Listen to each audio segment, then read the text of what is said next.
Groundbreaking. Socially conscious, intellectual, mildly entertaining. Since February 10th, 2005, these are the things that TJWeekly strove to be. What it became was something far different.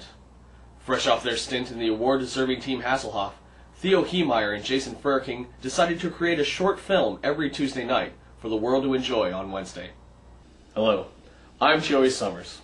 Join me as we take a look back at the past 8 weeks to understand at what point this series jumped the shark. Jumping the shark, an affectionate label given when a show has run its course and does something outlandish in a final attempt to hold an audience. But before we come to any rash conclusions, let us examine the roots of this acclaimed web serial. Episode 1 was a dummy's guide to dating starring Theo and Jason as ridiculous caricatures of themselves. While some ideas showed promise, such as slow-motion montages, pillow fights, and synchronized winks, the amateurish style made even the filmmakers doubt the project as a whole. Well, amateur might not be the word to use. We have done things previous to that one. It just didn't seem to come out the way we usually do things. This was our first time without Laura, so yeah, maybe that's the result. Even while critics raved about the apparent genius, the color was quickly sucked from TJWeekly's world. Fearing they would not be able to top their film's first appeal, the series quickly turned its head in shame away from its pilot episode. As a result, a very serious, very black and white piece would be born. The artsy, more professional look was a far cry from what the world knew as TJWeekly. A drama in its own right, Episode 2 had its own share of drama off-screen.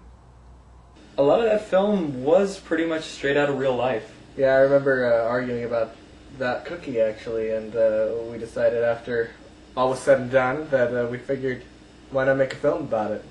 So there it was, and, well, it's harsh reality put to film. Beaner. To ease the tension, a celebrity cameo was thrown in last minute, along with street speak to appeal to the teenage populace. Tails it is. Oh yeah, boy! Go get my cookie! Yeah! What you call reparations, sucker? Fingers were crossed as the film went to print. Met with massive praise, the team pulled itself together and decided that they would press on for one more week. Week 3 was quite frankly a gimmick. Using only dialogue from other people's films, this episode prayed that their audience would laugh, if only for remembering the original movies. Are you really retarded? No. Oh, great job, man. I really thought you were retarded. I mean, you're better than that Corky kid, and he's actually retarded. If there was a retarded Oscar, you would win, hands down. Meanwhile, questions about the filmmakers' relationship began to spring up, as the two became less odd couple, and more Bert and Ernie-esque. I don't know what they're talking about. I have no idea. Preferences aside, TJWeekly was on a roll. Episode 3 was a surprise favorite among the viewers. Feeling that they could do no wrong, the two left behind the comforts of their Fullerton apartment and headed to San Diego. But a new location was not the only change. This would become their first documentary, first fully improvised film, and first time they had used actors whose names they did not know.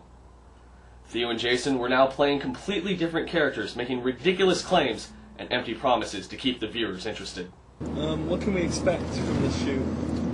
You can expect not a whole lot. We're just doing a couple last second shots to complete this film. There'll be some hamsters, some screaming, a lot of shower scenes, and possibly a hippopotamus. If we contact the zoo like we were supposed to, we might be getting a hippo in the shot. But not even animal actors could appease the crowd, and the 13-minute epic was shunned by regular viewers. Well, I remember crying a lot the first couple days. Rejection's hard. We take it hard. We learned that to each his own, and we realized that this film set up the next week's film. So It did. Abe Lincoln. And really, we don't care about your opinions because we do these films for his dad.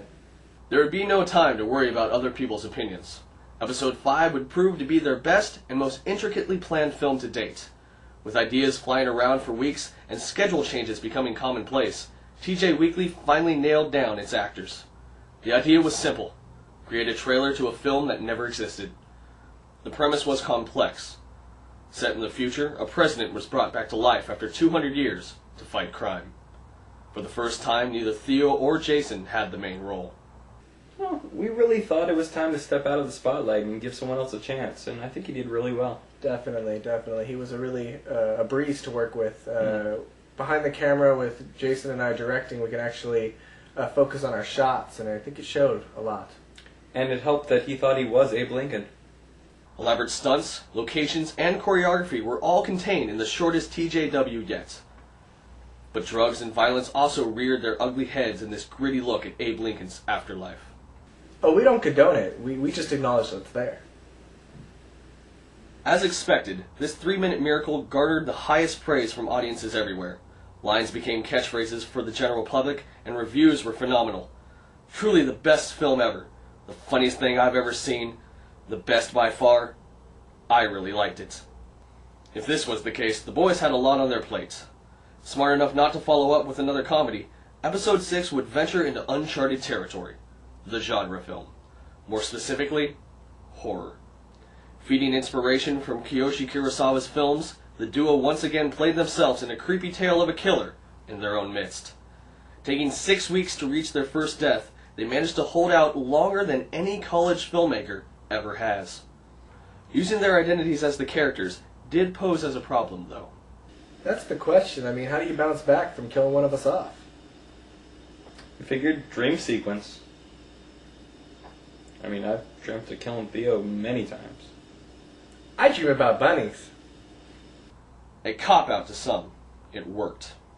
People were shocked to see a new, edgier side of the films, and the two had successfully ripped off one of the greatest Japanese directors of all time.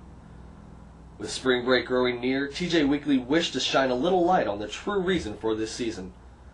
Not knowing exactly how to approach the matter, they decided to bring back some old friends, the bumbling buffoons of Episode 1, in an uncannily familiar guide to Easter. If you do it right.